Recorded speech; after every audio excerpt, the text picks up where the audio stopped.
Story की starting में हम हमारी फीमेल लीड फीफे को देखते हैं। उसका फियांसे डैंग कहता है, शेंग ग्रुप के प्रेसिडेंट मिस्टर गू तुम्हारे कॉलेज क्लासमेट हैं, तो प्लीज उनसे जाके मेरे लिए मिन्नत करो कि वो मेरे साथ कॉन्ट्रैक्ट साइन कर दें।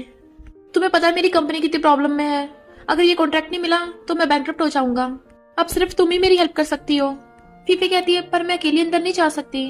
डैंग कहता है, वो बहुत पावरफुल कंपनी का प्रेसिडेंट है, तो वो तुम्हारे साथ कुछ नहीं करेगा, और वैसे भी मैं बाहर गेट पे खड़ा हूँ। फीफे कहती है, ओके मैं ट्राई करूंगी। तो कहता है, बस हमें ये कॉन्ट्रैक्ट मिल जाए फिर मैं तुम्हारे साथ शादी कर लूंगा। और जैसे बटन दबाता असिस्टेंट फीफे को अंदर जाने कहता है, पर वो जैसे अंदर आती है मिस्टर गू को देख के हैरान। तुम? कहता है, कितने टाइम बाद मिले हैं। तो खुद की नोचती है, ये सपना नहीं है, तुम सच में वापस आ गए। पर तुम शेंग ग्रुप के प्रेसिडेंट कैसे बन गए? कहता है, तुम्हारी वजह से, अगर तुम मुझे धोखा न देती तो मैं यहाँ तक भी नहीं पहुंच पाता। फीफे कहती है, क्या मतलब धोखा? मिस्टर गू कहता है, तुम तो बहुत सेल्फ रिस्पेक्ट वाली हो ना, तो आज अपने फियांसे के लिए मुझसे भीख मांगने आ गई। और उसके मुंडे पकड़ के उसे क्लोज होने लगा था। वो कहती है, क्या कर रहे हो तुम? फीफे की आवाज सुन डैंग कहता है, अंदर क्या चल रहा है? असिस्टेंट कहता है, मिस्टर गू तुम्हारी फियांसे से बात कर रहे हैं, डिस्टर्ब मत करो। तो कहता है, ठीक है लगे रहो, मैं परेशान नहीं करूंगा। फीफे उसे दूर करती है तो वो उसकी गर्दन पकड़ लेता है। देखा, वो तुम्हारी चीखें सुन रहा है, फिर भी इतनी हिम्मत नहीं कि कुछ बोल सके। अगर मैं तुम्हें यहाँ मार भी दूंगा तब भी वो मेरे कुछ नहीं बिगाड़ पाएगा।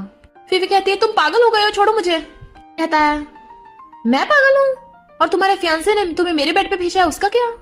तुम उसकी साइड ले रही हो, मुझे लगता है तुम पागल हो। उसके मानने लगती है तो छोड़ देता है। तुम यहाँ पर मुझसे हेल्प मांगने आई हो ना, चलो मैं भी देखता तुम मुझसे कैसे भीख मांगोगी। फीफे कहती, तुम 5 साल पहले अचानक गायब क्यों हो गए थे, और अब शेंगशी ग्रुप के प्रेसिडेंट बन गए हो, तुम मेरे साथ ऐसे बिहेव क्यों कर रहे हो? कहता है, लगता है तुम भूल गई हो कि 5 साल पहले तुमने मेरे साथ क्या किया था। वो कहती, मैंने क्या किया, मैं तो हमेशा से तुम्हारे साथ थी। वो कहता, अच्छा तभी तो डैंग के बेड पे चली गई थी। कहती है, क्या बोल रहे हो? वो कहता है, बकवास बंद करो, अब मुझसे भीख मांगो, चलो अपने कपड़े उतारो। वो कहती है, लगता है तुम पूरे पागल हो गए हो। जाने लगी थी तो कहता है, अगर यहाँ से एक कदम भी बाहर निकाला तो मैं डैंग के साथ कॉन्ट्रैक्ट साइन नहीं करूंगा, और तुम्हें पता है मैं उसे कुछ सेकंडों में भी बैंकरप्ट कर सकता हूँ। वो कहती है, तुम कितने बुरे हो। तो कहता है, वो डैंग कौन सा अच्छा है, उसने अपनी फैंसे को दूसरे आदमी के रूम में भेज दिया, चलो इधर आओ। वो कहती है, तुम्हें चाहिए क्या? तो उसे खींच के सोफे पे गिरा देता है और खुद उसके ऊपर चढ़ गया था। मुंडी पकड़ कहता है, क्यों ना हम शर्त लगाएं, मैं यही तुम्हारे साथ करूंगा, और अगर वो तुम्हारी चीखें सुन के तुम्हें बचाने आ गया तो मैं तुम्हें छोड़ दूंगा, पर अगर वो नहीं आया तो तुम्हें हमेशा के लिए मेरा बनना होगा। वो चिल्लाती है तो उसका गला पकड़ लेता है, मैं पहले तुम्हें कितना लव करता था, पर तुम किसी और के बेड पे चली गई। वो कहती है, ऐसा कुछ भी नहीं है, बट वो उसे जबरदस्ती किस करने लग जाता है। वो चिल्ला रही थी, डैंग उसकी चीखें सुन लेता है। असिस्टेंट कहता है, तुम्हें कॉन्ट्रैक्ट चाहिए या नहीं? मैंने गेट खोल दिया, तुम चाहे आकर अपनी फियांसे को लेके जा सकते हो, पर याद रखना तुम्हें कॉन्ट्रैक्ट नहीं मिलेगा। तो डैंग कहता है, ओके मैं अंदर नहीं जाऊंगा। तो असिस्टेंट गेट बंद कर देता है। मिस्टर गू कहता है, तुमने सुन लिया, वो अपने कॉन्ट्रैक्ट के लिए तुम्हें तक बेचने को तैयार है, याद रखना अब से तुम मेरी हो। कहती है, तुम साइको हो। तभी मिस्टर गू के कहने पे असिस्टेंट डैंग को अंदर आने को बोलता है और उसे कॉन्ट्रैक्ट देकर कहता है, तुम्हें अपनी फियांसे का थैंक यू करना चाहिए। डैंग कहता है, चुपचाप अपने कपड़े पहन लो। पर फीफी की आंखों में आंसू थे। मिस्टर गू कहता है, मॉम मैं शादी करने वाला हूँ। मॉम कहती है, तुझे फीफे मिल गई, अच्छा है। 5 साल पहले जब मैं बहुत बीमार रहती थी तो कंस्ट्रक्शन साइट पे काम करना चाहता था, तो फीफे ने मेरा ध्यान रखा था, उसने मेरी मेडिसिन खरीदने के लिए पार्ट टाइम जॉब तक की है, इसलिए मैं चाहती हूँ तो उसी से शादी कर। अभी मैं फॉरेन में हूँ, 5 साल हो गए तू और फीफी अलग हो, पर अब मैं चाहती हूँ तुम दोनों साथ हो जाओ। वो बहुत अच्छी लड़की है, उससे जल्दी शादी कर, मुझे अपने ग्रैंड चिल्ड्रन को भी खिलाना है। वो कहता है, ओके मॉम। तो मिस्टर गो असिस्टेंट से कहता है, शादी की प्रिपरेशन स्टार्ट करो। असिस्टेंट कहता है, बॉस क्या आप उससे और नफरत नहीं करते? वो कहता है, बहुत करता हूँ, उसने डैंग के लिए मुझे छोड़ दिया। फिर नेक्स्ट दिन में फीफे का वेडिंग डे होता है, क्योंकि उसके डैंग से शादी होने वाली होती है। डैंग कहता है, मुझे इससे शादी नहीं करनी, ये लड़की जो किसी के साथ भी सो जाती है, ये मेरी वाइफ बनने के लायक नहीं है। तो वो एकदम हैरान। इधर लोग देखते हैं कि बहुत सारी लग्जरी कार्स आ रही हैं। सुना है शेंग ग्रुप का प्रेसिडेंट मिस्टर गू वापस आया है। मिस्टर गू कहता है, असिस्टेंट प्रिपरेशन हो गई? असिस्टेंट कहता है, यस बॉस। शादी के लिए आपने 99,000 रोजेस को कहा था, मैंने ऑर्डर कर दिए हैं, और जो आपको वो डायमंड ज्वेलरी चाहिए थी मैंने उसे भी लेने के लिए बंदा भेज दिया है, और मिस फीफे के साइज के क्रिस्टल शूज भी लेने भेज दिए। आप देखना इस शहर की सबसे शानदार शादी आपकी ही होगी। मिस्टर गू कहता है, मैं इतनी कोशिश कर रहा हूँ, क्या ये सब वर्थ इट है? असिस्टेंट कहता है आपकी मॉम भी फीफी को बहुत लाइक करती है और आप भी हमेशा उसी के बारे में सोचते रहते हो। अगर वो सड़ा हुआ डैंग बीच में ना आता तब तक तो आपकी शादियों के बच्चे भी हो गए होते। इधर डैंग सबको फीफे की फोटोज दिखा देता है। ये बस बाहर से इनोसेंट बनने का नाटक करती है और मुझे बोल रही थी कि शादी से पहले मैं इसे टच भी ना करूं और खुद पैसों के लिए दूसरों के बैठना चाहती है, तो मुझसे शादी करने के सपने लेना छोड़ दे। फीफे के मॉम डैड कहते हैं ये सच नहीं है, हमारी बेटी बिल्कुल भी ऐसी नहीं है, वो ऐसा घटिया काम कभी नहीं करेगी। डैंग उसके पेरेंट्स को उल्टा सीधा बोल रहा था तो फीफे उसके थपड़ा मार देती है, तेरी हिम्मत कैसे मेरे पेरेंट्स की इंसल्ट करने की। मॉम कहती है तुझे मेरी बेटी से शादी नहीं करनी तो मना कर देता, उसे ह्यूमिलेट करने की जरूरत नहीं है। लोग कहते हैं ये तो होटल की फोटोज है, दिखने में मासूम है, पता नहीं था अंदर से ऐसी निकलेगी। मॉम कहती है प्लीज मेरी बेटी को ह्यूमिलेट मत करो, पर तभी उसके डैड की तबीयत खराब होने लगती है। डैंग के पेरेंट्स कहते हैं ड्रामा बंद करो, मेरी बेटी ने शेंग ग्रुप के साथ कॉन्ट्रैक्ट साइन किया है, तो हम अपने बेटे की फीफे की जैसी घटिया लड़की शादी क्यों करें। होटल वालों को जब पता चलता है कि गू फैमिली के प्रेसिडेंट मिस्टर गू आ रहा है, उसका वेलकम करने भागते हैं। मॉम कहती है मेरी बेटी मासूम है, उस पर झूठा इल्जाम मत लगाओ। डैंग के पेरेंट्स कहते हैं तेरी बेटी ने जिसके साथ नाइट स्पेंड की है ना उसी से इसकी शादी करा, हम तो नहीं करने वाले। तभी वहाँ बहुत सारी कार्स आती हैं, उसमें से बॉडीगार्ड्स निकलते हैं। जैसे मिस्टर गू बाहर आता है उसे ग्रीट करते हैं। होटल वाले मिस्टर गू का वेलकम करते हुए उसे अंदर लेके जाने लगे थे। मिस्टर गू की एंट्री होती है, सब लोग हैरान, ये तो लेजेंडरी मिस्टर गू है, इतना बड़ा बिजनेस टाइकून भला यहाँ क्यों आया होगा। कहता है मिस्टर गू आप यहाँ। वो कहता है क्यों, मैं यहाँ आ नहीं सकता, आप बिल्कुल आ सकते हो। इनके पेरेंट्स भी मिस्टर गू की चापलूसी करने लगे थे। थैंक यू, हमारे बेटे के साथ कॉन्ट्रैक्ट साइन किया तुमने। और सब लोग आकर मिस्टर गू से उसका बिजनेस कार्ड मांगने लगते हैं, बट वो उन सबको इग्नोर करके सीधा फीफे के पास जाता है। डैड बेहोश थे, मॉम रो रही थी। फीफे कहती है मॉम मैंने एम्बुलेंस को कॉल कर दिया, आती होगी। और मिस्टर गू देख कहती है अब तो तुम खुश हो ना। कहता है बिल्कुल भी नहीं, अभी तो शुरुआत है, तुमने खुद ने डैंग को चूज किया था और ये वेडिंग ड्रेस तुम पे कितनी अगली लग रही है, ये तुम्हें सूट नहीं करती। लास्ट में हम देखते हैं जब वो गर्लफ्रेंड बॉयफ्रेंड थे, मिस्टर गू ने कहा था देखो मैंने तुम्हारे लिए खुद वेडिंग ड्रेस डिजाइन की है। वो कहती है बहुत ब्यूटीफुल है और उसके गाल पे किस कर देती है। वो कहती है तुम मेरे साथ ऐसे बिहेव क्यों कर रहे हो, क्यों मुझे फंसा रहे हो। मिस्टर गू कहता है मुझ पे इल्जाम मत लगाओ, मैंने कुछ नहीं किया, तुम्हारे फियांसे ने तुम्हें मेरे रूम में भेजा था। वो कहती है वो बुरा इंसान है तो तुम कौन सा अच्छे इंसान हो। मिस्टर गू कहता है तुम्हें अभी तक पता नहीं चला उसने तुम्हारा फायदा उठाया। और फिर डैंग को बुलाकर कहता है अपनी फियांसे की ऐसी फोटोज खींच के उसे पब्लिक में ह्यूमिलेट किया, तुम सच में बहुत घटिया इंसान हो, ये शादी कैंसिल हो गई ना। डैंग की फैमिली वाले कहते हैं ये बस इनोसेंट बनने का नाटक करती है, मिस्टर गू से देख रहा था। और हम पास्ट में देखते हैं मिस्टर गू जब फीफे को लिप किस करने वाला था, वो हिचकिचा रही थी तो कहता है हम कितने टाइम से डेट कर रहे हैं, क्या किसिंग भी नहीं कर सकते। वो कहती है मैं चाहती हूँ हम शादी की बात करें, चिंता मत करो मैं फ्यूचर में तुम्हारी ही हूँ। और मिस्टर गू वहां से चला जाता है। डैंग और उसके फैमिली वाले उस उल्टा सीधा सुना रहे थे। फीफे कहती है तुम होते कौन मुझ पे इल्जाम लगाने वाले, आखिर तुम्हें ने मुझे उसके पास भीख मांगने भेजा था। वो कहता है मैंने भीख मांगने भेजा था, उसके साथ सोने के लिए नहीं, तुम रिच बनने के लिए उसे सेड्यूस कर रही थी ना, तुमने मुझे धोखा दिया है। और सब लोग फीफे को सुना रहे थे कि चल यहाँ से बाहर निकल। मिस्टर को वहां से चला जाता है।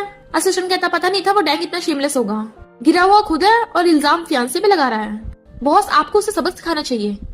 इधर फीफे को डॉक्टर बताती है कि तुम्हारे डैड को लंग कैंसर है तो इनका बहुत एक्सपेंसिव ट्रीटमेंट होगा। वो कहती है जल्दी से मेरे डैड की सर्जरी कर दीजिए, जितने पैसे चाहिए होंगे मैं दूंगी। डॉक्टर बताती है 2 मिलियन लगेंगे। तभी वहाँ पर डैंगा चाहता है। वो कहती है निकल जाए यहाँ से। तो कहता है वेडिंग कराने मेरा कितना खर्चा आया, अब तुम्हें मुझे पेमेंट करनी पड़ेगी, आखिर तुम्हारी वजह से तो शादी कैंसिल हुई है। और उल्टा सीधा बोलने लगा था, वहाँ बहुत लोग इकट्ठे हो जाते हैं तो कहते जाओ यहाँ से, मुझे एम्बेरस मत करो। बट वो जानबूझ के सुनाने लगता है कि इस लड़की ने पैसों के लिए खुद को बेच दिया। तो वहाँ खड़े सब लोग फीफे को गलत समझ रहे थे। फीफा मना कर रही थी बट उसके डैड की तबीयत खराब होने लगती है तो जल्दी डॉक्टर को बुलाती है। असिस्टेंट कहता बॉस मिस फीफी के साथ बहुत गलत हो रहा है, वो डैंग इतना बेशरम है, उससे तब भी पैसे लेने चला गया, मन कर रहा है उसे धो दूं। मिस्टर को कहता है गुस्सा तो मुझे भी बहुत आ रहा है, पर फीफी ने पैसों के लिए मुझे छोड़ के खुद ही डैंग को चुना था। असिस्टेंट कहता है बॉस कहीं कोई गलत फहमी तो नहीं है, मुझे नहीं लगता मिस फीफी ऐसी है। वो कहता है मैंने अपनी आंखों से देखा था। और हम पास्ट में देखते हैं मिस्टर गो किसी ने फोटो सेंड की थी, वो भागकर होटल आता है, देखा कि फीफी डैंग के साथ है, इतना गुस्से से अपना हाथ देके मारता है कि उसके खून निकलने लगा था। असिस्टेंट कहता है बॉस कभी कभी जो देखते हैं वो सच नहीं होता, जैसे डैंग को लगता है कि फीफी आपके साथ सोई है पर ऐसा नहीं है। पास्ट में हम देखते हैं मिस्टर गो कंस्ट्रक्शन साइट पे काम करता था, फीफी उसके लिए अपने हाथों से खाना बनाकर लाती थी और उसे कहता है मैं इस लाइफ में तुम्हें से शादी करूंगा। वो कहती मैं भी, और उसके गाल पे किस कर देती है। तो मिस्टर को असिस्टेंट से कहता है जाकर उसके हॉस्पिटल के बिल्स पे कर दो। फीफी की आंटी उससे मिलने आती है। जैसे उन्हें पता चलता है कि सर्जरी की फीस 2 मिलियन है, कहती है हम तुझे पैसे नहीं देने वाले, और तू तो एक छोटे से स्कूल की टीचर है, तो हमारी बेटियों की तरह थोड़ी ना है। उनकी तो शैंक्शी ग्रुप में जॉब लगी है। फीफे कहती चिंता मत करो, अगर मैं सड़क पे भी आ गई ना तब भी तुम लोगों से पैसे नहीं लेने वाली, तुम लोग जा सकते हो। पर वो आंटी उसे सुनाने पे लगी पड़ी थी, तभी वहां पर असिस्टेंट आता है। फिर पूछते तुम यहाँ क्यों आए हो? आंटी कहती है तुम शैंक्शी ग्रुप से हो ना, हमारी बेटियां में वही काम करती हैं। असिस्टेंट कहता अच्छा, और कॉल करके कहता है इन दोनों की बेटियों को फायर कर दो, तुम लोगों ने फीफी की इंसल्ट की है, अगर इसे दोबारा बुली करने की कोशिश की तो इस बार तुम्हारी फैमिली को बैंकरप्ट भी कर दिया जाएगा। तभी वहां पर बहुत सारे डॉक्टर्स आगे बताते हैं कि आपके पेरेंट्स के लिए वीआईपी रूम तैयार है, और उसके मॉम डैड को लेके जाने लगे थे। वो कहती है ये सब क्या चल रहा है? असिस्टेंट बताता है कि बॉस ने आपके मॉम डैड के मेडिकल बिल्स ऑलरेडी पे कर दिए, और तो और आपके अकाउंट में 10 मिलियन ट्रांसफर कर दिए हैं, ताकि उन्हें बेस्ट डॉक्टर्स और बेस्ट ट्रीटमेंट मिले। डॉक्टर और नर्सेज मॉम डैड का इतना ध्यान रख रही थी, तो मॉम डैड एकदम हैरान कि फीफी के पास इतने पैसे कहाँ से आए होंगे, और फीफी से पूछने लगते हैं तू मिलियंस कहाँ से लेके आई है, तुझे हमारा इलाज कराने के लिए कोई गलत काम करने की जरूरत नहीं है। वो कहती है मॉम डैड ऐसा नहीं है, मैंने उधार लिए हैं। और जैसे बाहर लगती है वहाँ पे मिस्टर गू आ जाता है। वो कहता है चलो बात करें, तो कहती है कोई बात नहीं करनी, मैं तुम्हारे पैसे तुम्हें जल्दी वापस कर दूंगी। वो कहता है अच्छा, अंदर जाने लगा था। तो कहती है ओके बताओ क्या बात है। वो कहता है इतना गुस्सा, मैंने तुम्हारी शादी खराब कर दी इसलिए। तो कहती है तुमने जानबूझ के ऐसा किया, तुम ऐसा कर क्यों रहे हो? कहता है तुम्हें तो मेरा थैंक यू करना चाहिए कि अब तुम मेरे साथ हो, वरना वो डैंग और उसकी फैमिली तुम्हारे साथ कितना बुरा बिहेव करते हैं। आखिर मेरी वजह से तुम्हें उसका असली चेहरा पता चल गया। कहती है तुमने भी कोई अच्छा काम नहीं किया है, तुमने पहले मेरे साथ ब्रेकअप किया, 5 साल पहले बिना बताए मुझे छोड़ के चले गए, और अब वापस आकर मुझे हर्ट कर रहे हो। आखिर मैंने तुम्हारा क्या बिगाड़ा है? वो एकदम से उसके क्लोज हो कहता है तुम्हें क्या लगता है मुझे पता नहीं तुमने क्या किया? उसका गला घुटने लगता है इतनी मासूम मत बनो, जब तुम खुद को डैंग को बेच सकती हो तो मुझे क्यों नहीं? और उससे जबरदस्ती किस करने लग जाता है। वो धक्का मारती है तो कहता है तुम्हारे लिप्स अभी भी उतने स्वीट हैं जैसे कभी किसी ने टच ही न किए हो। उसके मारने लगी थी तो उसके दोनों हाथ पकड़ लेता है, भूलो मत अब तुम्हारी हेल्प करने वाला सिर्फ मैं ही हूँ, तुम क्या चाहती हो तुम्हारी वजह से तुम्हारे पेरेंट्स सफर करें, तुम्हारे पास कोई चॉइस नहीं है। वो कहती है तुम ऐसा क्यों कर रहे हो? उसका फोन छीन के उसमें अपना नंबर टाइप कर देता है, तुम्हें बस याद रखना है कि जब भी मैं कॉल करूँ तुम्हें आना होगा, समझी गुड गर्ल, और चला जाता है। फिर जब फीफी अपनी टीचिंग जॉब के लिए स्कूल में जाती है तो सब लोग उसे देख के बातें बना रहे थे, पता नहीं था टीचर फीफी ऐसी निकलेगी। वो कहती स्टूडेंट्स बकवास बंद करो, क्लास में जाओ। पर तभी फीफी को प्रिंसिपल अपने ऑफिस में बुलाते हैं, तो वो देखती है इंटरनेट पे उसकी फोटोज वायरल हो गई, समझ जाती है ये सब डैंग ने किया है। प्रिंसिपल कहते तुम्हें रिजाइन करना होगा, हम अपने स्कूल की इमेज खराब नहीं करना चाहते। कहती है वो रूमर्स फेक हैं, ये सच नहीं है। प्रिंसिपल कहते हैं तो प्रूफ लाओ वरना रिजाइन कर दो। तो वो अपना सामान लेके स्कूल से जा रही थी, स्टूडेंट जानबूझ के उसका सामान गिरा देते हैं, वो भीगती उठाने लगती है, तभी कोई उसके ऊपर आकर अम्ब्रेला करता है। वो असिस्टेंट था और कहता है बॉस ने तुम्हें शैंग ग्रुप में जॉब देने के लिए बुलाया है। वो कहती है नहीं मैं खुद ढूंढ लूंगी। असिस्टेंट कहता है तुम्हारी ऐसी कंडीशन में तुम्हें कोई जॉब नहीं देगा। वो सोचती है सही कहा, ऐसे तो मैं इसके पैसे वापस नहीं कर पाऊंगी, और बिजनेस कार्ड ले लेती है। फिर नेक्स्ट शैंग ग्रुप में आती है तो असिस्टेंट बताता है कि अब से तुम मिस्टर गू की पर्सनल सेक्रेटरी हो, तुम्हें मिस्टर गू के सारे डेली वर्क्स का ध्यान रखना है। फिलहाल प्रेसिडेंट के ऑफिस में 2 कप कॉफी ले जाओ। वो लेके जाने लगी थी पर तभी उसे ऑफिस के अंदर से एक लड़की की आवाज आती है, शायद कोई अंदर है। असिस्टेंट उसे अंदर ले आता है। चैंग कहती मिस्टर गू मैंने तुम्हें जो वॉच गिफ्ट की थी तुमने वो क्यों नहीं पहनी, ये पुरानी वॉच क्यों पहन रखी है? तो वो और फीफी एक दूसरे को देखने लगे थे। इनफैक्ट वो वॉच फीफी ने उसे गिफ्ट दी थी। वो कहता एक्सपेंसिव होगी, तो कहती नहीं तो मैंने खुद जॉब करके खरीदी है। वो कहता पर मैंने तुम्हें कभी एक्सपेंसिव गिफ्ट नहीं दिया। तो कहती फिर क्या हो गया? वो उसे हक करके कहता है जब मैं रिच हो जाऊंगा तो मैं बहुत एक्सपेंसिव गिफ्ट दूंगा। फीफी ने देख ली इसी वो वॉच छुपाने लगता है। चैंग देखती है कि मिस्टर गू फीफे की तरफ ही देखे जा रहा है। फीफे से कॉफी देने लगी थी, जानबूझ के किक कर देती है, तूने मेरे पैर चलाने की कोशिश की। फीफे सोचती है मैं इस जॉब को नहीं खो सकती और कहती है सॉरी, और साफ करने लगी थी तो चैंग जानबूझ के उसके हाथ पे पैर रख देती है। तो ऐसे चिल्ला पड़ी थी। चैंग कहती है तुम्हें दिखता नहीं है क्या? मिस्टर गू के इशारे पे असिस्टेंट फीफे को उसकी चोट पे मेडिसिन लगाने के लिए चाहता है। चैंग कहती है उसकी वजह से मेरे शूज खराब हो गए, तो मुझे शॉपिंग करा के नए दिला दो। एम्प्लॉयज बातें कर रही थी। चैंग हमेशा शो ऑफ करती रहती है, हमने तो सुना है वही बॉस की वाइफ बनेगी, बॉस की वजह से हमें उसे सहना पड़ रहा है। फीफे सोचती है जब उसकी ऑलरेडी गर्लफ्रेंड है तो मेरे पीछे क्यों पड़ा है। तभी असिस्टेंट आकर कहता है तुम्हें बॉस के साथ शॉपिंग मॉल चलना होगा, तुम उनकी पर्सनल सेक्रेटरी हो, जहाँ वो जाएंगे वहीं तुम्हें जाना होगा। चैंग उसका हाथ पकड़ रही थी तो फीफी उन्हें देख के इग्नोर करने की कोशिश करती है। मिस्टर को सोचता है अगर ये सच में इससे जेलस हो रही होगी तो इसका मतलब मैं अब भी इसके दिल में हूँ। चैंग अपना पर्स उसे पकड़ा देती है। वो जैसे मॉल में आते हैं चैंग पूछने लग जाती है ये ड्रेस कैसी रहेगी, और मिस्टर को तो बैठा हुआ फीफे की तरफ देख रहा था और इमेजिन करता है कि फीफे व्हाइट ड्रेस ट्राई कर रही है। चैंग पूछती ये कैसी है, तो कहता है बिल्कुल बेकार, कितनी रिवीलिंग है, वो वाली व्हाइट ड्रेसेस ट्राई करो। चैंग कहती है पर मुझे व्हाइट ड्रेस पसंद नहीं है। ओके फिर भी पहन लेती हूँ। फीफे सोचती है ये मुझे ऐसे क्यों घूर रहा है। चैंग देखती है वो अभी फीफे को देख रहा है तो कहती है मुझे कॉफी नहीं कोल्ड ड्रिंक पीनी है, फीफे जाकर लेकर आओ। असिस्टेंट कहता है मैं ला दूंगा। चैंग कहती है तुम बहुत इसकी साइड लेते हो, क्या तुम दोनों का चक्कर चल रहा है? असिस्टेंट कहता बकवास बंद करो, तुम ऐसे किसी लड़की की रेपुटेशन पे सवाल कैसे उठा सकती हो। कहती है कौन सी रेपुटेशन, सुना है शादी से पहले ये दूसरे लड़कों के साथ सोती है, इंटरनेट पे सबको इसके बारे में पता है। सेल्स गर्ल बातें बनाने लगी थी। मिस्टर गू कहता है तुम भी एंटरटेनमेंट इंडस्ट्री में हो और तुम्हें पता है र्यूमर सारी सच नहीं होती। मैनेजर कहता है सारी ड्रेसेस पैक कर दो। चैंग खुश होती है थैंक यू मुझे इतना कुछ दिलाने के लिए। कहता है किसने कहा मैंने तुम्हारे लिए खरीदी है। जहाँ उसने टच किया था साफ करने लग जाता है। मैंने आज तक अपनी लाइफ में सिर्फ 2 वुमन को गिफ्ट दिए हैं, पहली मेरी मॉम और दूसरी फीफी की तरफ देखता है और चैंग से कहता है वो तुम नहीं हो, तुम्हें पता ही होगा मुझे स्कीमिंग गर्ल सबसे ज्यादा नफरत है और तुम्हारी वजह से फीफी को चोट लगी तो उससे माफी मांगो। चैंग कहती है अच्छा तुम्हारा इसके साथ चक्कर चल रहा है और गुस्से से भाग जाती है। मिस्टर को कहता है सेल्स गर्ल तुम भी बहुत बकवास किए जा रही थी। तो जल्दी से फीफी से माफी मांगने लगती है। वो पूछता है इन्होंने तुम्हें ऑफेंड किया, बताओ इनके साथ क्या करूं। वो कुछ नहीं बोलती तो असिस्टेंट से कहता है इन दोनों को फायर कर दो। पूछती है क्या अब भी वो सब सामान पैक करना है। मिस्टर को कहता है फीफी के साइज का सब कुछ पैक कर दो। तो मैनेजर फीफी का मेजरमेंट लेने लगी थी और फिर बताती है 3 मिलियन का बिल हो गया जिसे असिस्टेंट क्रेडिट कार्ड से पे कर देता है। फीफी कहती है तुम ऐसा क्यों कर रहे हो।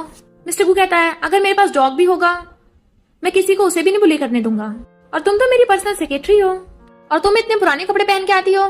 शैंग ग्रुप की कुछ इमेज है, क्या मैं एम्प्लॉयज के लिए इतना भी नहीं कर सकता। वो कहती है thank you mister Goo, company के बेनिफिट्स अच्छे हैं। पर वो उसे अपने पास बुलाता है, जैसे आते उसकी मुंडी पकड़ के अपने करीब कर लेता है। मेरे अलावा तुम्हें कोई बुली नहीं कर सकता और उसे जबरदस्ती किस करने लग जाता है। वो नोचती है तभी छोड़ता है। फिर मिस्टर एक फॉरेनर से बात कर रहा था। फीफी कॉफी देने आती है, फॉरेनर उसकी तरफ देख के बोलने लगती है। फीफी हेलो करके चली जाती है। एम्प्लॉयज कहती है पता है प्रेसिडेंट शादी कर रहे हैं, अभी जो फॉरेनर अंदर गई है वो टॉप वेडिंग प्लानर है पर सीईओ को तो कोई गर्लफ्रेंड नहीं है तो अचानक किससे शादी कर रहे हैं। फीफी से पूछते हैं तुम अंदर गई थी क्या बातें कर रहे थे। वो फीफी कहती है फॉरेन लैंग्वेज में कर रहे थे, मुझे समझ नहीं आया कुछ। इनफैक्ट वो फॉरेनर पूछ रही थी ये है ब्राइड। तो कहता है हाँ। एक एम्प्लॉय कहती है कहीं चैंग से तो नहीं, दूसरी कहती है बिल्कुल भी नहीं, उसे तो बॉस ने कंपनी से भगा दिया। मुझे तो लगता है पक्का वाइस प्रेसिडेंट मिस बाय होंगी, वो ब्यूटीफुल है, स्मार्ट है, प्रेसिडेंट की बिजनेस में हेल्प भी करती है। तभी वहाँ वाइस प्रेसिडेंट मिस बाय की एंट्री होती है जो फीफी को पूछती है तुम कौन। वो बताती है बॉस की पर्सनल सेक्रेटरी। तो हैरान मिस बाय की असिस्टेंट कहती है प्रेसिडेंट कभी भी अपने आसपास लड़कियों को नहीं रखते तो अचानक फीमेल पर्सनल सेक्रेटरी कैसे रख ली। बट वो आपसे तो सुंदर नहीं है और कंपनी में सब बातें कर रहे हैं कि प्रेसिडेंट शादी करने वाले हैं, कहीं वो आप ही तो नहीं हो। फिर शेयर होल्डर्स की मीटिंग होने लगी थी। मिस्टर गू मिस बाय के साथ हैंडशेक करके मीटिंग स्टार्ट करता है। शेयर होल्डर्स बताते हैं कि मिस्टर शाह की कंपनी काफी आगे बढ़ रही है, क्या हमें उसके साथ कोऑपरेट करना चाहिए। पर उसके बारे में र्यूमर्स है कि वो काफी लालची और प्लेबॉय टाइप का है, ऐसे इंसान के साथ हमारी कंपनी कैसे कॉन्ट्रैक्ट कर सकती है। मिस बाय कहती है मिस्टर शाह से बिना मिले हमें उसके कैरेक्टर को डिफाइन नहीं करना चाहिए। शेयर होल्डर्स कहते हैं तो तुम्हें उसके साथ कॉन्ट्रैक्ट साइन करने चली जाओ। मिस्टर गू कहता है ओके तो ये प्रोजेक्ट मैं मिस बाय को देता हूँ। फिर फीफी कॉफी लेके आती है। मिस बाय कहती है मिस्टर गू मैंने पहले तुम्हें पर्सनल सेक्रेटरी रखने कहा था, तब तुमने मना कर दिया था। अच्छा अब रख ली, देखो तुम्हारे ऑफिस को कितना साफ रखती है। और फीफी तुम्हारे हाथ पे क्या हुआ। वो कहती है थोड़ी सी चोट है। वो कहती है मेरे साथ ऑफिस में चलना, मेरे पास मेडिसिन रखी है। फिर कहती है thank you miss Bai. Miss Bai कहती है मैंने तुम्हारा रेज्यूमे देखा, तुम बस एक सेक्रेटरी बनी हुई हो, मुझे लगता है तुम बेटर परफॉर्म कर सकती हो। मिस्टर गू क्या प्रोजेक्ट के लिए मैं इसे भी अपने साथ ले जाऊं। तो मिस्टर गू हाँ कर देता है। तो मिस बाय फीफी को अपने ऑफिस में ले जाती है। असिस्टेंट कहता है मिस बाय कितनी वेल एजुकेटेड है, फीफी के साथ बुरा बिहेव नहीं किया। मिस्टर गू कहता है मैंने फीफी को उसके साथ इसलिए भेजा है ताकि उसे वर्क एक्सपीरियंस मिले। मिस बाय फीफी की चोट पे मेडिसिन लगा देती है। कहती है मुझे तुम पे पूरा भरोसा है, तुम अच्छा काम करोगी। आज मिस्टर शाह के साथ अपॉइंटमेंट है तो मेरे साथ चलना। इधर हम मिस्टर शाह को देखते हैं जो ड्राइवर से कहता है हॉस्पिटल चलो। ड्राइवर कहता है पर आपकी तो शैंग ग्रुप के वाइस प्रेसिडेंट के साथ मीटिंग है। वो कहता है फिलहाल हॉस्पिटल जाना जरूरी है, मुझे कुछ इंपॉर्टेंट लोगों से मिलना है। ड्राइवर कहता है इसलिए आपने ऐसे अजीब कपड़े पहने हैं। मिस्टर शाह कहता है जिससे मैं मिलने चाह रहा हूँ उन्हें सिंपल चीजें पसंद है, इसलिए मैं उनसे मिलने के लिए एज ए सीईओ नहीं मामूली इंसान बन के चाह रहा हूँ। इधर फीफी के मॉम डैड वीआईपी रूम से सिंपल रूम में एडमिट हो जाते हैं क्योंकि वो फीफी के लिए प्रॉब्लम से बढ़ाना चाहते हैं। उससे बड़ी मुश्किल से नौकरी मिली है तो हम उसके पैसे वेस्ट नहीं करेंगे। लोग हमारी बेटी पे झूठा इल्जाम लगा रहे हैं पर हमें उस पर पूरा भरोसा है। तभी शाओ आता है, मैडम सर मैं वापस आ गया। मॉम खुश होकर शक्कर लेती हैं तो वो उन्हें बहुत सारे गिफ्ट देने लगा था। नशा असिस्टेंट ये क्यों लेके आया। डैड कहते हैं इतने सालों बाद मिले हो तब भी नहीं सुधरे, अपने क्या हुलिया बना रखा है, मवाली लग रहे हो पूरे। मैंने तुम्हें इसलिए पढ़ा लिखा बड़ा किया है ताकि तुम अच्छा काम करो, ना कि ये सब। शाओ कहता है मैडम सर आप ही मेरे पेरेंट्स हो, बचपन में मैं अनाथ था तो आप लोगों ने मुझे अपने बेटे की तरह पाला, खाना दिया, पढ़ाई लिखाई कराई और सर ने तो मुझे लिटिल सिस्टर फीफी के साथ एक्स्ट्रा क्लासेस दी हैं। फिर मिस्टर शाओ फीफी का अकाउंट में 5 मिलियन ट्रांसफर करने चाहता है। नर्स बताती है उसके अकाउंट में तो ऑलरेडी 10 मिलियन है। शाओ हैरान 10 मिलियन, क्या मेरी लिटिल सिस्टर भी रिच हो गई। इधर फीफे मिस पाए और उसके असिस्टेंट के साथ जा रही थी, पर तभी मिस पाए की तबीयत खराब होने लगती है। फिर मेडिसिन देती है, उससे भी असर नहीं होता। असिस्टेंट कहती है आपको हॉस्पिटल जाना चाहिए, पर मिस पाए मना कर देती है, ये प्रोजेक्ट ज्यादा इंपॉर्टेंट है, तो पहले होटल चलो। फीफे कहती क्यों ना मिस्टर गू या असिस्टेंट को कॉल कर दें, मिस पाए को हॉस्पिटल ले चले। मिस पाए कहती बिल्कुल भी नहीं, मिस्टर गू बिजी होगा, ये कॉन्ट्रैक्ट मुझे साइन कराना होगा। असिस्टेंट कहती है पर आप बहुत बीमार हो, क्यों ना ऐसा करें, मैं आपको हॉस्पिटल ले जाऊंगी। और फीफे मिस्टर शाह से कॉन्ट्रैक्ट साइन कराने चली जाएगी। मिस पाई कहती रहने दो। फीफी कहती है ओके मैं चली जाऊंगी। तो असिस्टेंट उसे फाइल से टैक्सी में बैठा देती है। मिस पाई को मैं हॉस्पिटल लेके जा रही हूँ। पता चलता है मिस पाई तो बीमार होने का नाटक कर रही है। असिस्टेंट कहती है कितनी बुद्धू है वो, मिस्टर शाह प्ले बॉय है, होटल में उससे मिलने जा रही है, अब तो वो पक्का नहीं बचेगी। इधर मिस्टर गू को फीफे की फिक्र हो रही थी, तो वो असिस्टेंट से कहता है कॉल करके पूछो। मिस पाई की असिस्टेंट कहती है मिस्टर गू के असिस्टेंट कॉल आपके करें, कहीं उस फीफे ने उन्हें कॉल करके तो नहीं बता दिया। मिस पाई कहती फोन मत उठाओ, अगर वो बाद में कुछ पूछेंगे तो बोल देना तुम जल्दी जल्दी मुझे हॉस्पिटल लेके जा रही थी। असिस्टेंट का फोन नहीं लग रहा था तो मिस्टर गू मिस पाई को कॉल करने लगता है। मिस पाई कहती है लगता है मिस्टर गू को सच में उसकी बहुत फिक्र हो रही है, उसने आज तक कभी पर्सनली मुझे कॉल नहीं किया। उठाने का मन तो बहुत है पर आज मैं उठाऊंगी नहीं, वरना मेरा प्लान चौपट हो जाएगा। असिस्टेंट कहती है मिस्टर गू और उसका असिस्टेंट दोनों कॉल कर रहे हैं, लगता है उस फीफे ने सब बता दिया। मिस पाई कहती है तो तुम फीफे को कॉल करो। इधर असिस्टेंट बताता है होटल में अपॉइंटमेंट है, तो मिस्टर गू भागता है। फीफे भाग के एलिवेटर में जाती है। मिस पाई की असिस्टेंट कॉल कर पूछती है तुमने मिस्टर गू और उसके असिस्टेंट को कुछ बताया तो नहीं। कहती है नहीं तो कहती है सही किया, आप जल्दी से मिस्टर शाह से मिलो, मैं मिस पाई को हॉस्पिटल छोड़ के वहीं आ रही हूँ।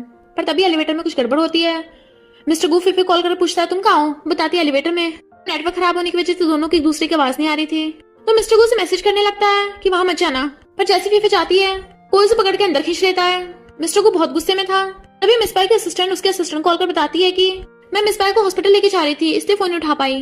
क्या हुआ?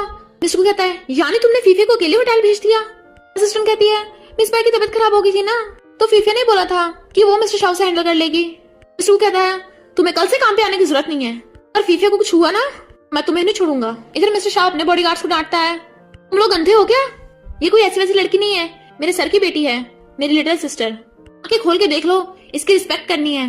बॉडीगार्ड्स उसे ग्रीट करने लगते हैं। फीफे एकदम हैरान थी, सब क्या चल रहा है। मिस्टर शाह पूछता है तुम यहाँ क्यों आई हो। वो फोन के मैसेज देखने लगी थी तो फोन रख देता है। तुम हमेशा काम में बिजी रहती हो।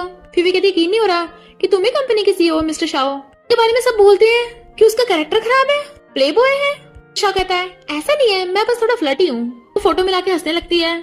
ब्रदर सच में तुम ही हो। मिस्टर गू कहता है असिस्टेंट गाड़ी तेज चलाओ, अगर उस मिस्टर शाह ने मेरी फीफे को छुआ भी ना मैं उसके हाथ काट दूंगा। और उसे लग रहा था कि फीफे रो रही होगी। फीफे कहती भाई मुझे पता है तुम दिल के तो अच्छे हो, जब मॉम डैड को पता चलेगा तुम सक्सेसफुल होगे वो बहुत खुश होंगे। कहता है मैं उनसे मिलने गया था, सर की तबीयत खराब है, अगर तुम्हें पैसों की जरूरत हो तो मुझे बता देना। और उस कमबैक डैंग ने तुम्हें धोखा दिया, चिंता मत करो मैं उसे बदला जरूर लूंगा। तुम शेंग ग्रुप की एम्प्लॉय हो। वो कहती हाँ मैं प्रेसिडेंट की सेक्रेटरी हूँ और मिस पाई के साथ आई थी ताकि तुम्हारा शेंग ग्रुप के साथ कॉन्ट्रैक्ट साइन करा सकूं, पर मिस पाई बीमार हो गई, वो आ नहीं पाई। कहता अच्छा हो तुम अकेली आई हो, मैं कॉन्ट्रैक्ट साइन कर देता, सारा क्रेडिट तुम्हें मिलेगा। मिस्टर गू कार में से निकल के भागता है। असिस्टेंट कहता है बहुत चिंता मत कीजिए, मिस फीफे हमारे शेंग ग्रुप की एम्प्लॉय है, तो मिस्टर शाह की इतनी हिम्मत नहीं उसे हाथ लगा सके। इधर मिस्टर शाह साइन करने लगा था। वो कहती है ब्रदर पहले कॉन्ट्रैक्ट पढ़ तो लो। कहता है मुझे अपनी सिस्टर पे बुरा भरोसा है, और वैसे भी मिस्टर गू थोड़ा खड़ूस है और वो कभी भी प्रोजेक्ट में गोलमाल नहीं कर सकता। साइन कर देता है। सलाकर कहता है तुम्हारे भाई की तरफ से गिफ्ट। मिस्टर गू आकर उसे धोने लग गया था। फीफे बताती है कि मिसअंडरस्टैंडिंग है, गुस्से में है कि ये शाह को बचा रही है, पर मिस्टर गू फीफे को खींच के ले जाता है। शाह कहता है इसकी इतनी हिम्मत, जाके मेरी लिटिल सिस्टर को बचाओ। असिस्टेंट हैरान लिटिल सिस्टर। वो गुस्से से फीफे को एलिवेटर में लेके आता है। तुम पैसों की इतनी भूखी हो कि उस मिस्टर शाह के पीछे पड़ गई। वो कहती है क्या बकवास कर रहे हो, मैं प्रोजेक्ट के लिए गई थी। तो कहता है कौन से प्रोजेक्ट के लिए टच करना पड़ता है, तो वो उसको थप्पड़ मार देती है। तुम ऐसे मेरी इंसल्ट कैसे कर सकते हो। वो गुस्से से उसका गला पकड़ लेता है। 5 साल पहले मैंने तुम्हें डैंग के साथ होटल रूम में देखा था, बताओ तुमने मुझे धोखा क्यों दिया। सिर्फ इसलिए क्योंकि उस टाइम मैं डैंग जितना अमीर नहीं था, तुम्हें लग्जरी लाइफ नहीं दे पाया। बट वो एकदम हैरान थी। पास्ट में हम देखते हैं फीफी की हाई स्कूल थी है, डैंग को देख कहती है तुम यहाँ क्यों। वो कहता तुम भूल गई, मुझसे पैसे लेने आई थी, खाना खाते थोड़ा ड्रिंक किया, तुम डल्ली हो गई, इसलिए मैंने क्लीनर से बोला कि तुम्हें इस रूम में छोड़ दे। क्लीनर कहती हाँ ये सच बोल रहे हैं, मैं ही आपको इस रूम में लेके आई थी, ये तो सुबह वापस आया। वो जाने लगी थी तो कहता है ये लो 3 लाख। तो वो थैंक यू करके जल्दी वापस करने को बोल के चली जाती है, और ये बात बताने के लिए गू को कॉल करती है, पर बेहोश होकर गिर गई थी। जैसे तुम समझ रहे हो वैसा कुछ भी नहीं है। कहता बंद करो अपनी बकवास, अब मैं तुम्हारी बातों में नहीं आने वाला। जब तुम कॉन्ट्रैक्ट के लिए शाह के साथ जा सकती हो तो मेरे साथ क्यों नहीं, मैं तो उससे भी ज्यादा रिच हूँ। वो मना कर रही थी बट वो उसे खींच के ले जाता है। असिस्टेंट को लग रहा था कि मिस्टर शाह इतना गुस्से में कॉन्ट्रैक्ट कैंसिल कर देगा, पर मिस्टर शाह तो फिर भी उन्हें कॉन्ट्रैक्ट देके चला गया था। तो हैरान इतना पिटने के बाद भी इधर असिस्टेंट से मिस पाई को पता चलता है कि मिस्टर गू ने फीफे को बचाने के लिए मिस्टर शॉ को भी ठोक दिया था। तो कहती है वो किसी मामूली लड़की के लिए ऐसा क्यों करेगा, फीफे का बैकग्राउंड चेक करो। फिर मिस्टर गू फीफे को लाके बेड पे पटक देता है और अपनी शर्ट के बटन खोल के दोनों हाथों से उसका हाथ पकड़ लेता है। वो कहती है छोड़ो मुझे। तो कहता है क्या तुम दूसरे लड़कों के साथ भी ऐसे चिल्लाती हो, और उसे जबरदस्ती किस करने लग जाता है। वो खुद को छुड़ाने की कोशिश कर रही थी पर वो हट ही नहीं रहा था। और पास्ट में हम देखते हैं वो दोनों बहुत नर्वस हो रहे थे क्योंकि उन दोनों ने फर्स्ट किस किया था। वो उसे टच करने लगता है तो एकदम हैरान थी, बट फिर अचानक वो रुक जाता है। तुम आज यहीं सो जाना, मैं गेस्ट रूम में जा रहा हूँ। फिर मिस्टर गू नहा रहा था। इनफैक्ट वो बहुत गुस्से में था क्योंकि जब वो शाओ को मार रहा था फीफे शाओ को बचा रही थी। सोचता है 5 साल पहले भी उसने धोखा दिया था और अब इस बात से भी प्रूव होता है कि वो धोखेबाज है, तो फिर मैं अभी भी क्यों उसे लव करता हूँ। फीफे रूम से बाहर निकलती है। एक रूम का गेट खुला था, वो अंदर जाके देखती है वहां पे एक वेडिंग ड्रेस रखी है और उसे याद आता है कि ये वही वेडिंग ड्रेस है जो मिस्टर गू ने उसके लिए एक बार डिजाइन की थी। इसे पहन के तुम मुझसे शादी करना। तो रोने लगती है पर टच करते रुक जाती है, ये वेडिंग ड्रेस मेरे लिए नहीं है। फिर नेक्स्ट असिस्टेंट फीफे को मीटिंग की चेयर पे बैठने को कहता है। तो शेयर होल्डर्स बातें कर रहे थे। सुना है मिस्टर गू ने मिस्टर शॉ को धोया है। पता तो पहले से था कि वो मिस्टर शॉ प्ले बॉय है, तो ये नहीं पता था उसकी मिस पाई पे नजर है। मिस्टर गू उसे बचाने गया होगा। फीफे सोचती है यानी मिस्टर गू मुझे नहीं मिस पाई को बचाने गया था। इतने में मिस पाई आ जाती है तो फीफे उसकी तबीयत के बारे में पूछती है। मिस पाई कहती है मैं ठीक हूँ अब। फिर मिस्टर गू आता है पर फीफे डर रही थी क्योंकि उसने मिस्टर गू को कल थपड़ा मारा था। मिस्टर गू बताता है कि मिस्टर शॉ के साथ कॉन्ट्रैक्ट साइन हो गया है। शेयर होल्डर्स मिस पाई की तारीफ करने लगे थे कि अब तो मिस पाई का प्रमोशन होना चाहिए, सैलरी बढ़ानी चाहिए। मिस्टर गू कहता है सही कहा और फीफे को सेक्रेटरी से प्रमोशन करके मैनेजर बना देता है। फीफे और बाकी सब हैरान। मिस पाई कहती है कि ऐसे न्यू कमर को मैनेजर बनाना ठीक होगा। मिस्टर गू कहता है जब फीफे अकेली मिस्टर शॉ से कॉन्ट्रैक्ट साइन करा सकती है तो वो मैनेजर क्यों नहीं बन सकती। और मिस पाई एक बात और, तुम्हारे असिस्टेंट जॉब के लिए क्वालिफाई नहीं है, इसे फायर कर दो, क्योंकि इसने अकेली फीफे को मिस्टर शॉ के पास भेजा था। असिस्टेंट को फायर कर देती है और फिर फीफे को अपने ऑफिस में बुलाती है। तुम टैलेंटेड हो इसलिए मिस्टर गू ने तुम्हें मैनेजर बनाया है। मिस्टर गू कुछ प्रिपेयर कर रहा है तो मैं चाहती हूँ वहाँ की चेकिंग के लिए तुम जाओ। फीफे हाँ बोल के जैसे जाने लगी थी वहाँ पे डेंगा जाता है, उसे पकड़ के रूम में ले आया था और कहता है मुझसे डर रही हो। वो कहती है गेट आउट। तो कहता है मिस्टर गू के साथ 3-4 बार नाइट स्पेंड कर ली, खुद को बॉस लेडी समझ रही हो। मिस्टर गू मिस पाई के साथ शादी करने वाला है। वो उसको थपड़ा मार देती है। कहता है मुझे तो बोलती थी कि शादी के बाद टच करने दोगी और जबरदस्ती करने लगा था। तो कहती है मैं मिस्टर गू के साथ तुम्हारा कॉन्ट्रैक्ट कैंसिल करा दूंगी। तो वो जाने लगता है तभी असिस्टेंट आ गया था और गर्म कॉफी उसके हाथ पे गिर जाती है। असिस्टेंट फीफे से पूछता है तुम ठीक तो हो ना, इसे डरने की जरूरत नहीं है, बॉस उसे भी ठिकाना लगा देंगे। एम्प्लॉयज बातें कर रही थी प्रेसिडेंट मिस पाई के साथ शादी करने के लिए अरेंजमेंट्स करवा रहे हैं। पर फीफे सैड होती है। इनफैक्ट पास्ट में वो व्हाइट रोसेस को देखने लगी थी तो कहता तुम्हें पसंद है और खरीदने जाने लगा था। तो कहती बिल्कुल नहीं, तुम इतनी मेहनत से कमाते हो, फालतू में वेस्ट क्यों करने, मैं सेविंग करनी चाहिए। फिर फीफे अरेंजमेंट्स की जगह पे जाती है। अच्छा तो सच में मिस्टर गू मिस पाई के साथ शादी करने वाला है, तो मेरा पीछे क्यों नहीं छोड़ देता। तो वहाँ के एम्प्लॉयज को बताता है कि मिस्टर गू ने ये 99,000 व्हाइट रोजेस ऑर्डर किए हैं, इन्हें फ्रेश रखने के लिए कोल्ड स्टोर में रखा है, तो तुम इनकी चेकिंग करो पहले। तब यहाँ मत रुकना, यहाँ बहुत ठंडा है। वो सोचते उसने प्रॉमिस किया था वेडिंग ड्रेस मुझे दे देगा पर किसी और को देने वाला है। और तभी अचानक कोई गेट बंद कर देता है। वो चिल्लाती है पर बाहर किसी को उसकी आवाज नहीं आती। मिस्टर गू भी वहाँ पे असिस्टेंट के साथ आया था। व्हाइट रोजेस का क्या हुआ, असिस्टेंट बताता है बॉस 99,000 व्हाइट रोजेस आ गए। पर तभी मिस्टर गू को उसकी मॉम का कॉल आता है। मैं फौरन से वापस आ गई हूँ। कहता है शादी भी स्टार्ट नहीं हुई है, आप इतनी जल्दी आ गई। तो कहती है मुझे फीफे से मिलना है। तो कहता है ओके मैं आपको एयरपोर्ट से लेने आ रहा हूँ। तो वहां से चला जाता है। डैंग कहता है मिस बार तुम्हारे कहने पे मैंने फीफे को कोल्ड स्टोरेज में बंद कर दिया। इधर मॉम पूछती है फीफे तेरे साथ नहीं आई। वो कहता है मैंने अभी उसे शादी के बारे में नहीं बताया। मॉम कहती क्यों नहीं बताया। अच्छा तो तू उसे सरप्राइज देना चाहता है, बहुत बड़ा मैरिज प्रपोजल करेगा और वहीं पे उससे शादी करेगा। वो कहता है काश ये सच होता। मॉम कहती है तू उससे 5 साल से दूर था तो फीफे थोड़ी तुझसे नाराज होगी, आखिर हम उसे गुड बाय करे बिना शहर छोड़ के चले गए थे और इन 5 सालों मैंने तुझे कितनी बार कहा कि उससे मिलने चले, पर तू हमेशा टालता रहा कि तुझे करियर पे ध्यान देना है। तो मैं चाहती हूँ तू जल्दी जल्दी फीफे को बता दे तू अब भी उसे लाइक करता है, उसका इंतजार कर रहा है, वो बहुत काइंड है, पक्का तुझे माफ कर देगी। इधर कोल्ड स्टोरेज में फीफे को बहुत ठंड लग रही थी, छींकें आ रही थी। वो कॉल करने का ट्राई करती है पर वहाँ नेटवर्क नहीं आते। सोचती है अगर मैं यहाँ से बाहर नहीं निकली क्या मैं मर जाऊंगी। इधर मिस्टर गू जैसी मीटिंग में आता है, देखता है फीफे की चेयर खाली पड़ी है तो असिस्टेंट से कहता है जब फीफे आएगी उसे मेरे ऑफिस में भेजना। असिस्टेंट चला जाता है। वो काफी वेट कर रहा था, फिर से बुलाता है। असिस्टेंट कहता है फीफे तो आज कंपनी में नहीं आई, वो कॉल करने लगा था। असिस्टेंट कहता है मैंने कॉल किया था पर कनेक्ट नहीं हो रहा। मिस्टर को कहता है कहाँ गई होगी वो। हाँ उसके पेरेंट्स अभी हॉस्पिटल में हैं, तो हॉस्पिटल में कॉल करके पूछो। असिस्टेंट के जाते हुए उसे फिर से कॉल करने का ट्राई करता है पर नहीं लगता। असिस्टेंट आगे बताता है कि फीफे के मॉम डैड वीआईपी रूम से जनरल रूम में ट्रांसफर हो गए। खैर अब उनकी तबीयत भी ठीक है। पर कहता है पर क्या? तो कहता है फीफी के अकाउंट में 5 मिलियन ट्रांसफर हुए हैं। मिस्टर गू कहता है अच्छा तभी वो काम पे नहीं आ रही, रिच हो गई है। असिस्टेंट कहता है मैं इस बारे में इन्वेस्टिगेट करता हूँ। तो असिस्टेंट हॉस्पिटल जाने लगा था। इधर शाओ फिर से फीफी के मॉम डैड से मिलने आ जाता है। डैड कहते हैं तुम बार बार मत आओ, तुम्हारा काम डिस्टर्ब होगा। मॉम कहती है बच्चे को ऐसे मत डांटो। शाओ कहता है कोई बात नहीं मैडम, मुझे पता है सर मेरी भलाई के लिए मुझे डांटते हैं, चिंता मत करिए मेरी आज छुट्टी है, काम डिस्टर्ब नहीं होगा। डैड कहते तुझे हमारे लिए फालतू खर्चा करने की जरूरत नहीं है, पिछली बार कितने गिफ्ट्स ले आया था, तुझे पैसे बचाने चाहिए ताकि घर खरीद के एक अच्छी लड़की से शादी कर ले। शाओ कहता मुझे पता है पर आप लंच के लिए ये खा रहे हो, आपकी बॉडी को रिकवर होने के लिए न्यूट्रिशन चाहिए। मॉम कहती है मैं तुम्हारे सर का ध्यान रखने में बिजी थी तो घर जाके खाना बनाने का टाइम नहीं मिला। तो कहता रहने दो, पास में एक रेस्टोरेंट है, वहाँ कुछ अच्छा खाने चले। मॉम कहती खाना है तो सही, इसे वेस्ट मत करो। तो वो खाना लेकर अपने बॉडीगार्ड्स को दे देता है। अब तो खाना वेस्ट नहीं होगा। डैड गुस्से से मारने वाले थे पर वो ने कंधे पे टांग के लेके जाने लगा था। मैं आपको आज टेस्टी खाना खिलाऊंगा। असिस्टेंट पता कर रहा था कि 5 मिलियन किसने ट्रांसफर किए हैं, तभी पीछे से मिस्टर शाओ डैड को टांग के ले जाता है। मॉम कहती धीरे चलो, पर वो जैसे रेस्टोरेंट के बाहर लेके आता है वेटर्स लाइन लगा के खड़े थे और उनका वेलकम करते हैं। मॉम डैड हैरान थे पर वो अंदर ले आता है। मैनेजर पूछता है मिस्टर शाओ आज आप क्या खाना चाहेंगे? वो कहता है बड़ों के लिए जो सबसे हेल्दी फूड हो वो लेके आओ। और डैड को लाकर बैठा देता है। डैड पूछते हैं तुमने ऐसा क्या किया है जो सब लोग तुम्हें मिस्टर मिस्टर बोल रहे हैं? वो कहता है इस बात को छोड़िए, ये बताइए लिटिल सिस्टर के पहले वाले बॉयफ्रेंड का नाम क्या था? मॉम कहती है मुझे याद नहीं आ रहा, उसे 5 साल हो गए और उसके जाने के बाद फीफी बहुत सैड रहने लगी थी, इसलिए हमने कभी उसके सामने उसका दोबारा नाम नहीं लिया था। शाओ पूछता है फीफी ने आपके इलाज कराने के लिए पैसे कहाँ से लिए? मॉम डैड कहते हैं पता नहीं कोई लड़का था, हाँ वो असिस्टेंट था, फीफी बता रही थी कि उसने उसे उधार लिए हैं। शाओ कहता है क्या वो शेंग ग्रुप का असिस्टेंट था? मॉम कहती है हाँ हाँ वही। इधर नर्सेस असिस्टेंट को बताती हैं कि एक बहुत बड़ा सा लड़का आया था, गले में चैने पहन रखी थी और ऐसे मवालियों वाला हुलिया था। असिस्टेंट मिस्टर शाओ का फोटो दिखाता है, क्या ये था? नर्सेस कहती हैं हाँ यही था, वो फीफी के पेरेंट्स के लिए गिफ्ट भी लेके आया था। डैड कहते हैं फीफी को कॉल करना, बहुत दिन से उससे बात नहीं की, वो बस मैसेज कर देती है। मॉम कहते भी करती हूँ, पता नहीं क्या हो गया फीफी का फोन नहीं लग रहा, कहीं उसे कुछ हो तो नहीं गया? मिस्टर शाओ कहता मैं ट्राई करता हूँ और उसका भी नहीं लग रहा था। डैड को चिंता करता था, एक बॉडीगार्ड को पता करने को भेजता है।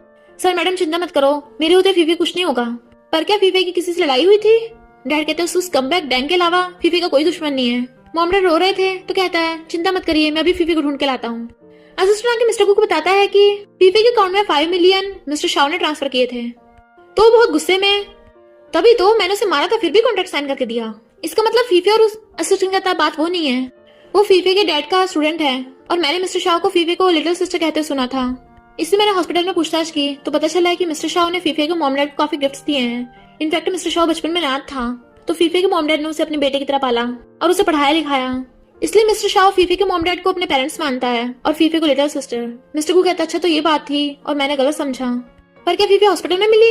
असिस्टेंट कहता है वो वहाँ भी नहीं है। कहता है कहाँ गई होगी, कहीं अपने घर तो नहीं गई? तभी मिस्टर शाओ से कॉल कर कहता है तूने मेरी लिटिल सिस्टर को कहाँ छुपा रखा है? वो कहता है मैं तो खुद उसे ढूंढ रहा हूँ, तुम उसके पेरेंट्स को पूछो। मिस्टर शाओ कहता है यानी तुझे मेरे बारे में पता है, तो पहले क्या अंधा था? मिस्टर कहता है सॉरी मैंने तुझे पहले गलत समझा। मिस्टर शाओ कहता है उसे छोड़, फीफी के मॉम डैड को भी नहीं पता फीफी कहाँ है, उसका फोन भी नहीं लग रहा। मिस्टर को कहता है तुम उसके घर जाके ढूंढो, मैं उसे बाकी जगह ढूंढता हूँ, अगर 24 घंटे में उसका पता नहीं चला तो पुलिस बुला लेंगे। असिस्टेंट बताता है कि बॉस एक बात और, मैंने डैंग को कंपनी में देखा था, कहीं उसी ने तो फीफी को किडनैप नहीं किया? वो कहता है तो पता करो वो डैंग कहाँ है।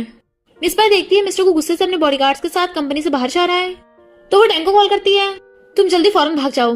डैंग कहता है मैं अपना काम अधूरा नहीं छोड़ता, मुझे बदले में पैसे चाहिए।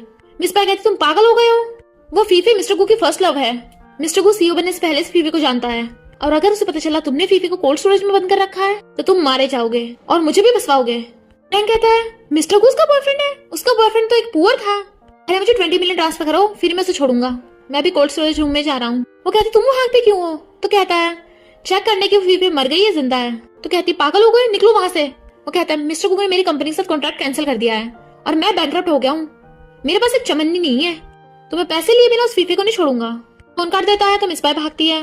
डैंग कोल्ड स्टोर में आता है, देखता है फीफी बेहोश पड़ी है, कहीं ये मर तो नहीं गई, लगता है मुझे सही में भागना पड़ेगा। भागने लगा था पर फीफी उसे पकड़ लेती है तो कहता है तू अभी तक मरी नहीं? वो कहती है इस सब बुरे काम के पीछे तुम ही हो ना?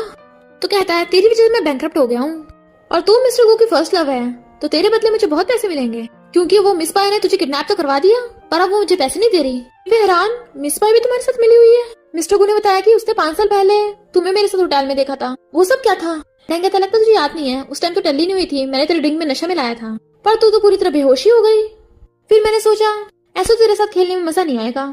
मैंने तेरा फोन देखा कि एक तेरा बॉयफ्रेंड है जो तुझे बहुत प्यार करता है। तो पता है फिर मैंने क्या किया, तेरे बॉयफ्रेंड को हमारी फोटोज भेज दी। बेचारा पागलों की तरह होटल में भगा हुआ आया। मैं जानबूझ के तेरे साथ बैठ गया। उसने जैसे ही हमें साथ में देखा बेचारे का दिल टूट गया।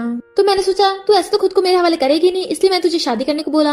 कहती है तुम बहुत बुरे हो। तो कहता है तुम्हें मेरे पास पैसे मांगने आई थी। वो कहती है मिस्टर गू की मॉम बहुत बीमार थी, मुझे पैसों की जरूरत थी, मैंने इसलिए तुमसे उधार लिए थे। वो कहता है मैंने इतने सालों से तुझे टच नहीं किया क्योंकि मैं मासूम बनने का नाटक कर रहा था, और फिर मैंने तुझे कॉन्ट्रैक्ट के बदले भेज दिया। जब मिस्टर को तुझे इतना प्यार करता है तो तेरे बदले वो मुझे कितने पैसे देगा। पर पहले तूने मुझे टच नहीं करने दिया था, पर अब तुझे कौन बचाएगा। और उसे जबरदस्ती करने लगा था। तभी मिस्टर को आगे से भड़का देता है फिर तुम ठीक तो हो ना, और उसे उठाकर हॉस्पिटल लेके जाने लगा था। इतने मिस्टर शाह चाहता है तुम सिस्टर को ले जाओ, इस कमबैक को मैं संभालता हूँ। उसे गोद में उठा के कार में बैठाने लगा था। तो कहती है वो रही मिस बाय। तो कहता है मुझे पता है उसने तुम्हें हर्ट किया, और बेहोश हो गई थी तो उसे कार में बैठा देता है। मिस बाय कार से भागने लगी थी, पर तभी मामा चाहती हैं और बॉडीगार्ड से कहती हैं पकड़ लो इसे, इसकी हिम्मत कैसे मेरी डॉटर इन लोगों को बुली करने की। बॉडीगार्ड्स मिस बाय को घेर लेते हैं। मिस्टर गू फीफे को हॉस्पिटल ले आया था। इनफैक्ट हुआ कुछ यूं था कि फीफे जब मिस्टर गू की मॉम के लिए खाना लेके गई, वो गिरी पड़ी थी, तो उन्हें हॉस्पिटल लेके जाती है। पर डॉक्टर ने बताती है कि इनकी अर्जेंट सर्जरी होगी, जल्दी से 3 लाख का इंतजाम कर लो। फीफे ने मिस्टर गू को कॉल किया था, पर वो कंस्ट्रक्शन साइट पे बिजी था। वो अपने पेरेंट्स के पास जाने लगती है, पर उसके डैड तो खुद ही बीमार थे। पैसों की कमी की वजह से वो खुद हॉस्पिटल नहीं गए थे, इसलिए वो उनसे बताया बिना अपने क्लासमेट्स और फ्रेंड्स से कॉल करके पैसों के लिए कहती है। तभी उसे उसके सीनियर डैन का कॉल आता है, तो भागकर आती है। वो कहता कोई बात नहीं, आराम से खाना खाओ फिर बात करेंगे। और खाना खाते उसे ड्रिंक करा दिया था। वो कहती है मुझे बस 3 लाख दे दो, मैं तुम्हें धीरे धीरे करके सब वापस कर दूंगी, वो भी इंटरेस्ट के साथ। पर ड्रिंक में नशा था इसलिए फीफे बेहोश हो गई थी। मिस्टर गू से देख रहा था। इनफैक्ट उस टाइम मिस्टर गू ने कंस्ट्रक्शन साइट में लगातार 12 आवर्स के लिए काम किया था। उसकी सैलरी मिलती है तो फीफे कॉल करने लगता है, पर तभी फीफे के फोन से उसे कुछ होटल की फोटो सेंड होती हैं। तो वो उस होटल में भाग के आया था। तभी उसने फीफे को डैंग के साथ देख लिया था, और डैंग बोल रहा था कि तुमने सही कहा था, तुम्हारा पुअर बॉयफ्रेंड तुम्हें खुश नहीं रख सकता, पर मैं रिच हूँ, तुम्हें लग्जरी लाइफ दे सकता हूँ। इसलिए मिस्टर गू हार्ट ब्रोकन होकर चला गया था। तो कहता है सॉरी मैंने तुम्हें गलत समझा, और उसका हाथ पकड़ रोने लगता है। मॉम कहती मैंने तो पहले ही कहा था तुम दोनों के बीच में मिसअंडरस्टैंडिंग होगी, क्योंकि फीफे सच में बहुत अच्छी लड़की है, सुपर तूने उसका विश्वास नहीं किया। मॉम डैड भी बाहर खड़े सुन रहे थे। इतने में शाबाश आता है। फिर जब फीफे को होश आता है तो कहती है मिस्टर को मुझे तुम बताना है 5 साल पहले। वो कहता कुछ बताने की जरूरत नहीं है, मैंने डैन की सारी बातें सुन ली, मुझे माफ कर दो कि मैंने तुम्हें गलत समझा। वो कहती है मैंने तुम्हें कभी धोखा नहीं दिया था, मैं तो उस डैन से 3 लाख लेने गई थी। हम कहते मुझे पता तुम मेरे मेडिकल बिल्स के लिए पैसे इकट्ठे कर रहे, और उसे हक कर लेती है। तो अब हम साथ हैं। इतने में फीफे का मॉम डैड भी आ जाते हैं तो उन्हें हक कर लेती है। मिस्टर की मॉम कहती है आप सच में बहुत महान हो, फीफे को इतनी अच्छी शिक्षा दी है। डैड कहते हैं तुम हमारी बेटी को कभी गलत मत समझना। वो कहता है सॉरी आगे से ऐसा नहीं होगा, आओ तुम चाहो तो मुझे मार सकते हो वापस। शाह कहता है जरूर, पर मॉम डैड कहते हैं बिल्कुल नहीं, हमारे सनी लोगों को हाथ मत लगाना। तब हंसने लगे थे। फिर फीफे वही वाली वेडिंग ड्रेस ट्राई कर रही होती है, वो उसे पीछे से आके हक कर लेता है। 5 साल पहले मैंने तुम्हारी ये ड्रेस डिजाइन की थी, फाइनली तुमने पहनी ली। और दोनों किस करने लगते हैं। वो दोनों लगे पड़े थे, तभी बाकी सब जने आ जाते हैं तो एकदम से दूर हो जाते हैं। फिर मिस्टर गू से हील पहनाता है तो कहती है ये तो बिल्कुल फिटिंग के है। असिस्टेंट कहता है हाँ बॉस ने मुझसे आपका एक शूज चुरवाया था ताकि उसकी साइज के बनवा सके। कहती है तभी तो मेरे एक शूज मिसिंग था। दोनों हक कर लेते हैं, सब बहुत खुश होते हैं। और इसी के साथ इस स्टोरी का एंड हो जाता है। अगर आपको ये स्टोरी पसंद आई हो तो लाइक शेयर और कमेंट करते जाना। तो बस थोड़ा सा इंतजार करना, फिर मिलेंगे न्यू स्टोरी में।